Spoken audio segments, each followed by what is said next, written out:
Hello and welcome again in the channel. Today we are going to deal with soft skills part 5, that is leadership. And as you have already known that these four parts we have completed, today's topic therefore is leadership. Without wasting time, let us move on to the next slide as into the deeper topics which are going to be discussed. The first one is the qualities of ancient leaders. That is the definition, the part of definition. The second one is necessity of leadership qualities. Third one is leadership models, transformational, transactional, democratic, situational, etc. And the last one is nurturing leadership, comprehensive ideas. I am not going to mention here conclusion because that is inevitable at the end of the slides or at the end of the presentation. So let us move on to the definition, the part of definition where you have to understand that leadership basically focuses on ability to lead and the action or influence necessary for the direction or organization of effort in a group undertaking. So there has to be a group and there must be someone who will be the leader of that group or the organization. So ability to lead is a very good quality of leadership. Because we are here to understand the leadership, the part of leadership, then it becomes so much important that the leadership that we have followed throughout the world, throughout our nation, even in India, those are very reflective. And how they are becoming very reflective, we are going to understand today.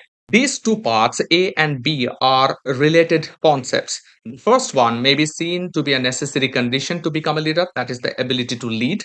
And the other, that means the second part, part B, the qualities to be discerned in a leader, that is the in or influence necessary for the direction or organization of effort in a group of undertaking. Change of concept over the years. How?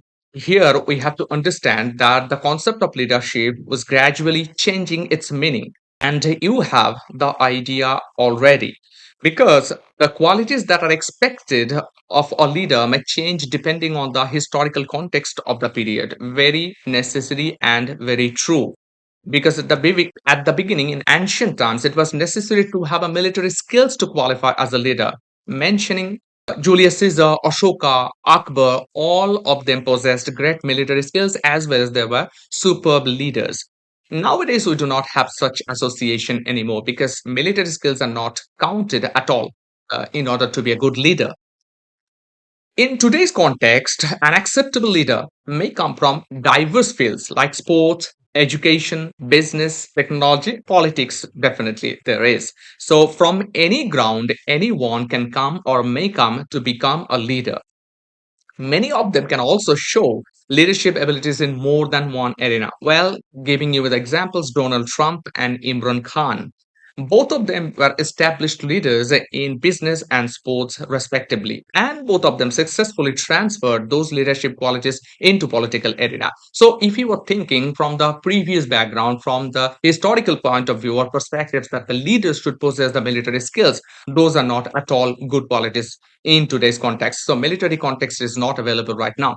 So, people may come from various fields. Maybe someone is technologically superior, highly adept and skillful or skilled person from the technological point of view. That person may be a leader, but you cannot understand that military perspective is completely absent. So, what you need to gain, what you need to understand here, that the leadership is based on the historical context of the period. History changes, time period shifts, and the leadership, the concept of leadership is also shifting gradually.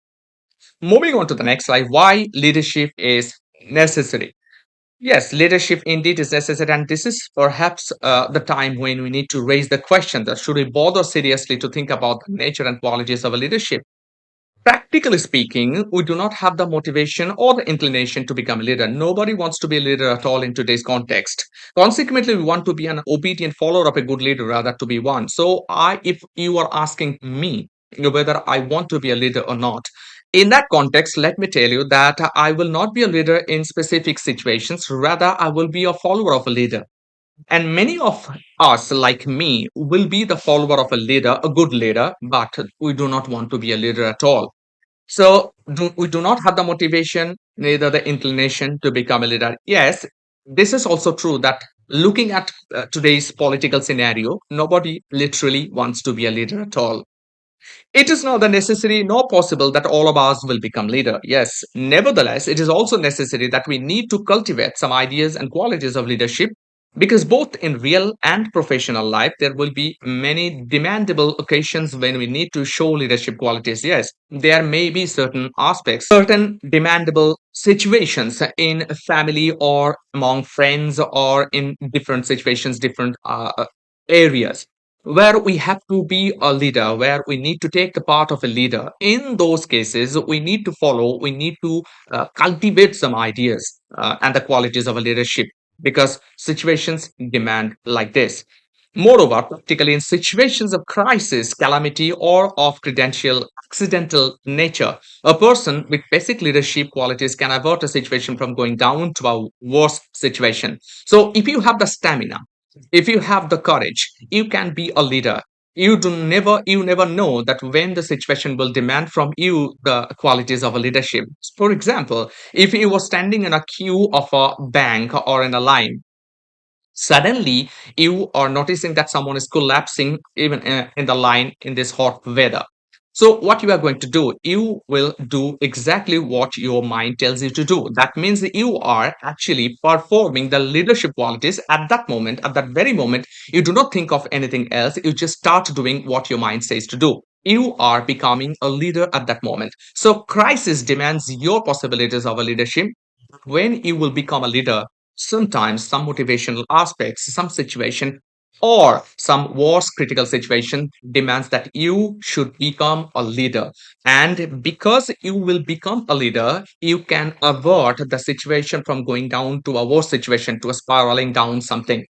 You can avert that, you can protect that by becoming a leader. So leadership is necessary. Nurturing leadership, the qualities of a leadership is literally necessary.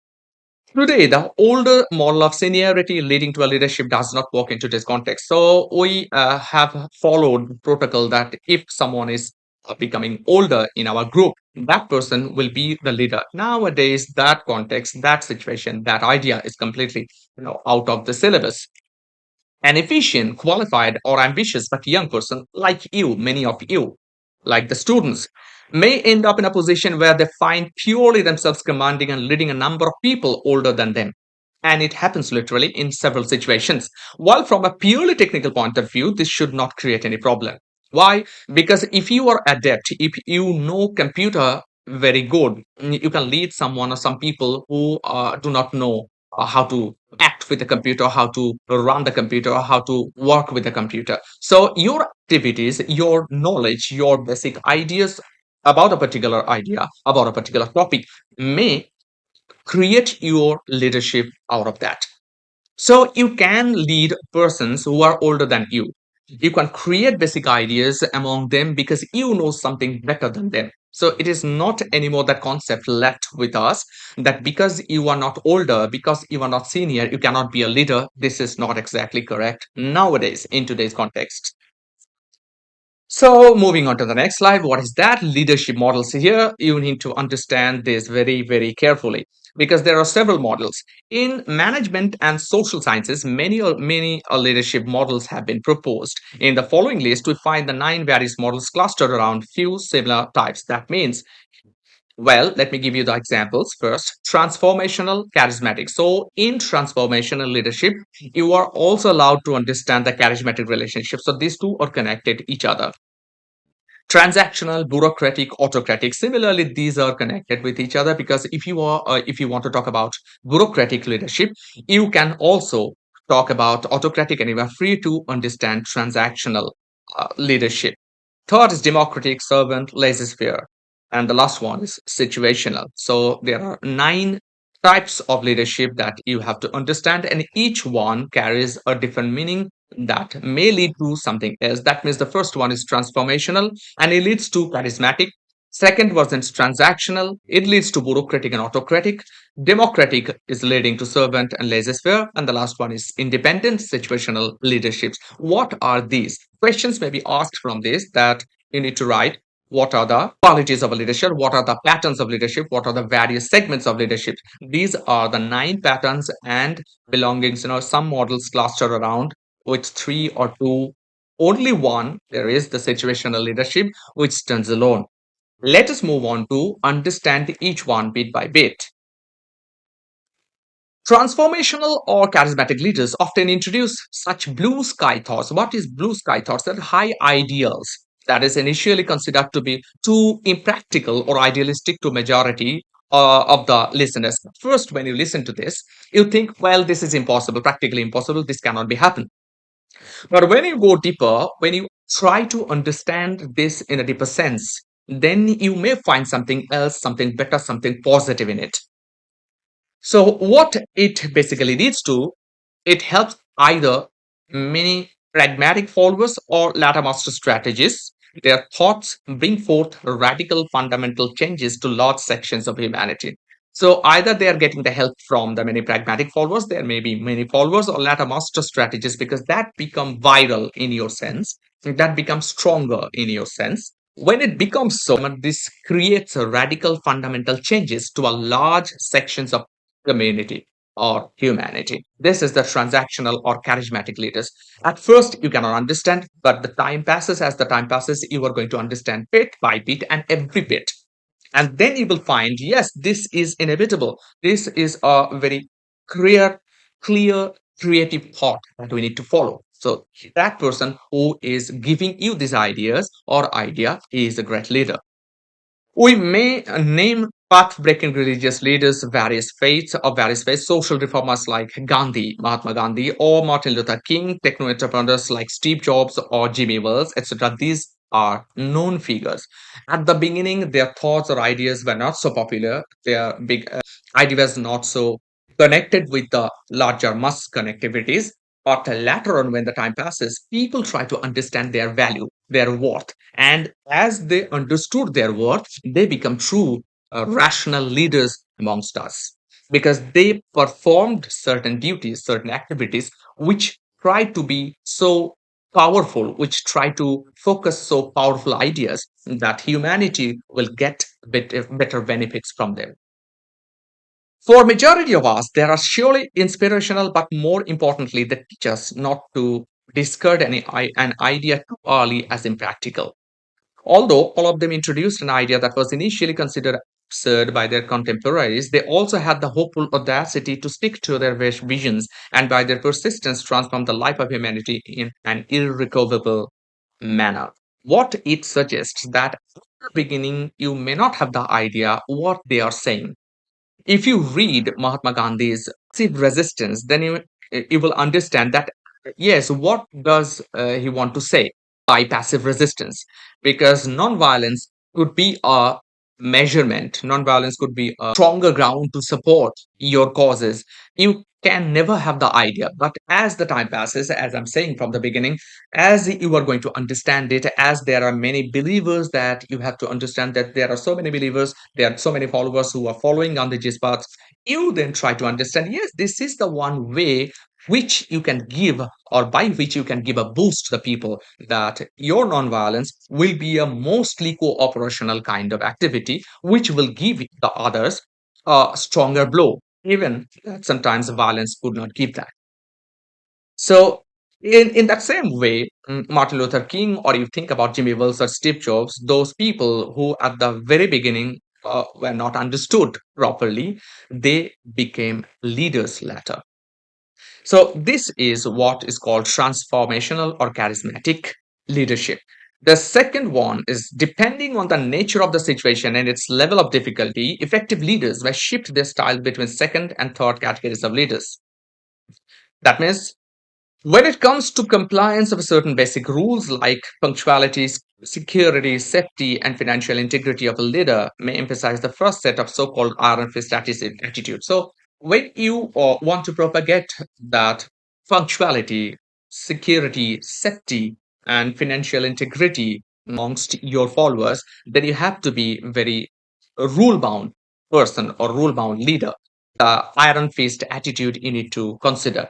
So, depending on the nature of the situation, these leaders can create certain situations that is necessarily very serious or necessarily very demandable at that moment. So this is what is called transactional or bureaucratic or autocratic situation. Sometimes you have to be transactional. Sometimes you need to be bureaucratic or autocratic in order to demand the situation. So when that situation demands what you need to do, because you need to do certain things properly and positively, then you have to be bureaucratic sometimes and you have to be autocratic sometimes. In that way, transactional, you can be a transactional leader whose idea is to follow the correct path and whose idea is also to make members or the followers to follow his or her path. So this is called the transactional bureaucratic or autocratic leadership.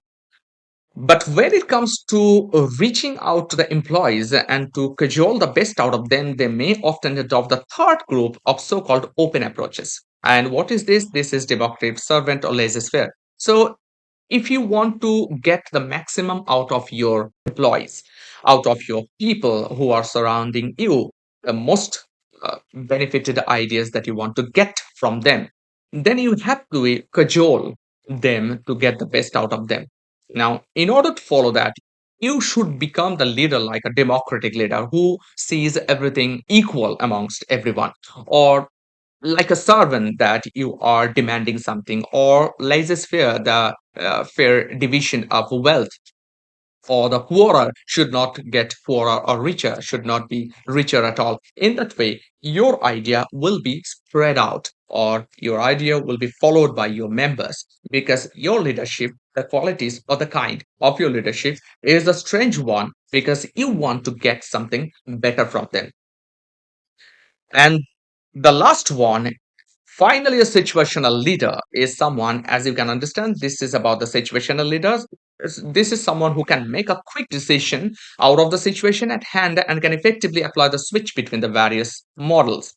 A sports team manager is an example of a situational leader. Every new season, new members join while others leave.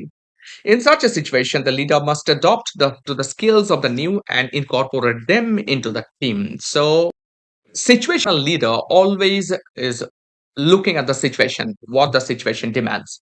So when this situational point of view comes in your mind, you have to shift between one or two, two or three, three or four. You must understand the situation and you must act according to the situation. And this is what necessary quality, a very necessary quality among the leaders, because sometimes situation demands different attitude from you. Sometimes situation demands a critical comment from you or a thought that is very, very positive. If you have seen the episode number 5, where there is a tug of war in that famous or infamous series, Squid Games, the first season, there you will find the situational leader, someone who is not a leader. That old man in that group is giving you the description that how to win tug of war. And there, number 3 becomes a situational leader because he understood the situation better. And because he understood the situation better, he tried his best to convince the team members to do what he said. If you can go through that, number 5, the Squid Games chapter 5 or season 1 chapter 5, there just search the tug of war scene and then you will have the whole complete idea what is the situation leader can be. And the concept of leadership you can also find in the whole series of Squid Games. I am not recommending to check the Squid Games completely because sometimes violence is not very good for your health. Sometimes it becomes effective, but it is effective when you have to understand the concept of leadership. So in that case, Squid Games is better. Moving on to the next slide, that nurturing leadership. And now we have to understand how to nurture, how to qualify as a leader, to possess the qualities of a leader within you, to nurture it. The first thing that we have to understand is the concept of greatest leader and good leaders, because probably true it is that the greatest leaders are probably born that way. Good leaders can certainly be nurtured to become so. So if you are nurturing yourself to be a leader, then you can be a good leader. That is the concept of nurturing. Trials or emergencies that often bring out the worst in people also provide enabling circumstances to one's leadership qualities. See here, trials or emergencies, emergency situations, trials where you have to understand that yes, this is very critical situation and I need to be a leader or I need to perform the duties of a leader. In that case, that your leadership ideas will come out. So how you are going to nurture it? Because trials or emergencies will give you that idea, will give you that opportunity. Assignment of less critical group responsibilities. So this is another important aspects among students who shy away from them, is a great institutional enabler of such situations. So assignment of less critical group responsibilities. You are given a less critical group responsibility which you have to perform, and after performing that, you will find that your leadership qualities are becoming stronger. Students can be encouraged to take turns and share the responsibilities of organizing student activities and social occasion themselves. So yes, definitely students can be encouraged to nurture leadership, because students are the one, you are the one who could be a good leader, who can be a good leader, or who will be a good leader in future. If you nurture the qualities completely and perfectly, or at least semi perfectly, because perfection is a very critical task. Now, if you want to be a leader, you have to understand the situation, you have to understand the emergency, and you have to understand that you need to follow certain assignments of less critical group responsibilities. If you are a teacher, then you can divide it among your students only to collect the materials of leadership from your students. So this is how we can nurture leadership. There are certain other methods too. Yes, it is up to you how we are going to nurture leadership qualities. Yes, reading books is another idea. Okay, reading books of great leaders will give you boost, will give you or will create in you the creative ideas or the motivational spirit you demand, you need.